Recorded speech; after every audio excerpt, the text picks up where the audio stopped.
اگه این قدرتت نبود میخواستی چیکار کنی چارلی؟ I got cancer. Bullshit. What'd you just say? You don't have cancer. جکس چطورین رفقا؟ خوش اومدیم به یه ویدیوی دیگه بعد سالها. معذرت بابت تأخیری که داشتم، ولی بیایم بهتره کنیم. این شو و این ویدیوی جدید از چنل هالک کامیکس. من علیرضا ام و این دفعه اومدیم سراغ پارت دوم سریال جذاب پوکر فیس. پارت اولش هست گذاشتم قبلا، برید اول اونو ببینید بعد بیاید سراغ پارت جدید. این دفعه میخوام به چالش بکشمتون و 3 ساعت این ویدیو مطرح میشه. اگر 3 نفر بتونن زودتر از همه به جواب برسن یک هدیه بهشون داده میشه. پس تا آخر ویدیو با من همراه باشین. قبل از اینکه بریم برای ویدیو ساب کنید رفقا، اون زنگوله بغلش هم بزنید که هر موقع ویدیو جدید میاد مطلع بشید و مهمتر از همه لایک و کامنت یادتون نره. بی برو برگرد بریم تو ویدیو.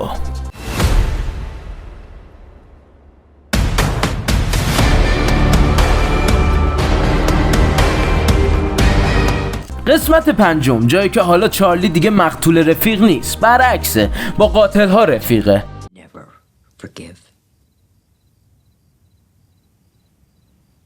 این قسمت هم میتونیم بذاریم تو بخشی که چارلی خیلی نزدیک بود تا جون خودشو از دست بده. حالا داستان چیه؟ جویس و آیرین دو تا عضو جدا نشدنی از همن که خیلی هم دردسر ایجاد میکنن. یه جورایی به قول خودمون سرکشن، توی خانه سالمندان زندگی میکنن و اونجا رو به سخره گرفتن.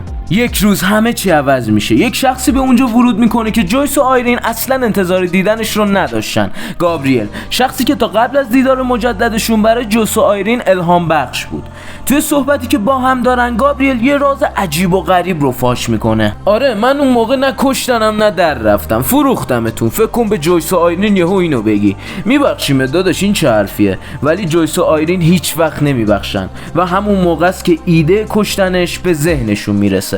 همین میشه که میرن یه سدیم نیترات کاردرار از باغون گرامی میگیرن و راهی گابریل میشن و از دستشویی اونجا آیرین که پا نداره از چی میگن درختای دیواری بالا میره. بماند چجوری باغون ندیدش وارد میشه و با جمله خیلی خوشحالم که برگشتی سوزن رو میزنه و میکشتش. طبق معمول هم چارلی قبل این اتفاقات اونجا حضور داشته و همونطور که گفتم با این دوتا رفیقه. بتی بخ برگشته گفت سمت اینا نرو. درسته بتی یه جور رو مخه ولی در مورد اینا اصلا اشتباه نمیکرد.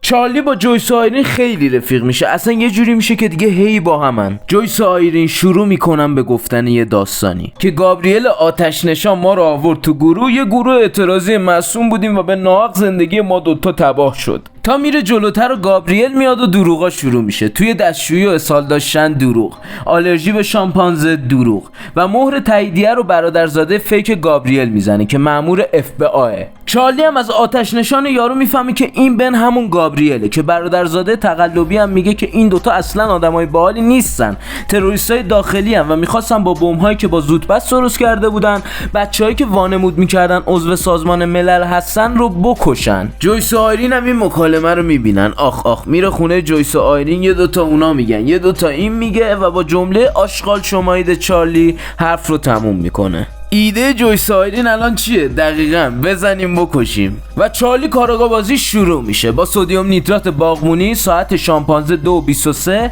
که همون موقع دستبند بن اعلام کرده که شوک وارد شده و یکی نبودن ضربان قلب دستبند بن قبل و بعد این اتفاق. سرنخ بعدی هم دروغ گفتن مستر رفتنشون بود. به بتی هم زنگ میزنه و اونم تایید میکنه که همون موقع وقتی اجرای شامپانزه بود اینا داشتن با شوک به هم لذت آره میدادن، ولی بتی منگول گوش رفته بود و پیش اونا اینو گفته بود که من میرم به پلیس میگم داشتین چی کار میکردین و با یه بمب زودبازی کار بتی رو یک سره میکنن. و چارلی خیلی عصبانی میره سراغشون و اون سرنخا و یه سوتی رو هم بهشون میگه که داده بودن. وقتی پرستارا رفتن بهش شوک قلبی بدن باید اون شوک قلبی هم توی دستبند ثبت میشد، ولی اون اتفاق نیفتاد چون دستبند رو درآورده بودن از دستش. بعدش که اینا رو بگم به رفیق افا میرید جای قبلیتون.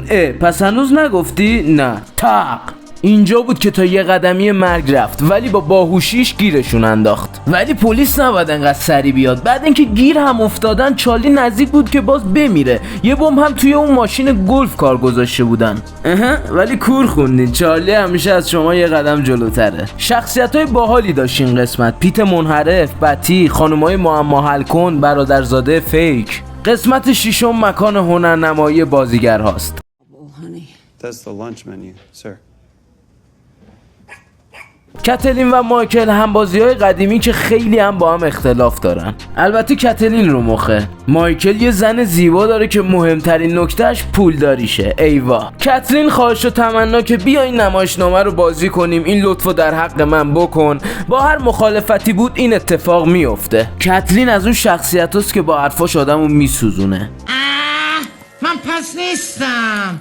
من چیزم، من خودپسندم، من خیلی خودخواه. همه چی برای اون روز آماده شده. شروع اجرا جوری نشون میده که این دوتا در حال اجرا هم میخوان هم دیگر رو پاره پوره کنن. همه صدای این حرفا رو میشنون، صدای این تنفر رو. مایکل میره برای دریچه یخ خشک میذاره و کتلین میره چراغ بالا رو پیشش رو شل میکنه. میخوان همدیگر رو بکشن.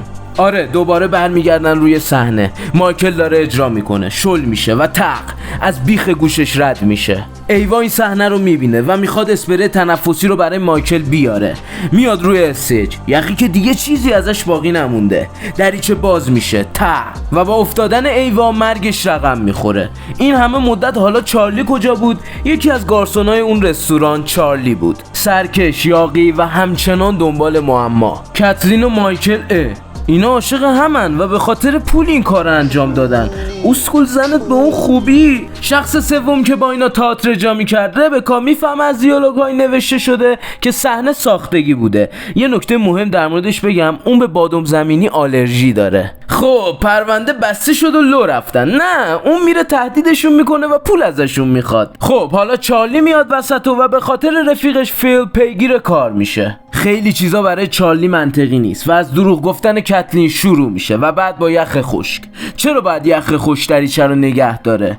چارلی تا یکم یخو میگیره دستش به حالت سوختگی در میاد دستش. سری میره پشت صحنه تا به کتلین اخطار بده. کتلین از صحنه برو. سلاتین تا اینجا اومدین، بعد مدت‌ها ویدیو گذاشتم، یه لایک به ما نمیرسه؟ همون سوختگی یخ خشک رو هم مایکل داره. از صحنه برو، کار مایکل بوده. پس چراغه چی؟ نخای ابریشمی دمپای کتلین اونجا چی میگه؟ من دوستت دارم، همین مهمه. داره راست میگه.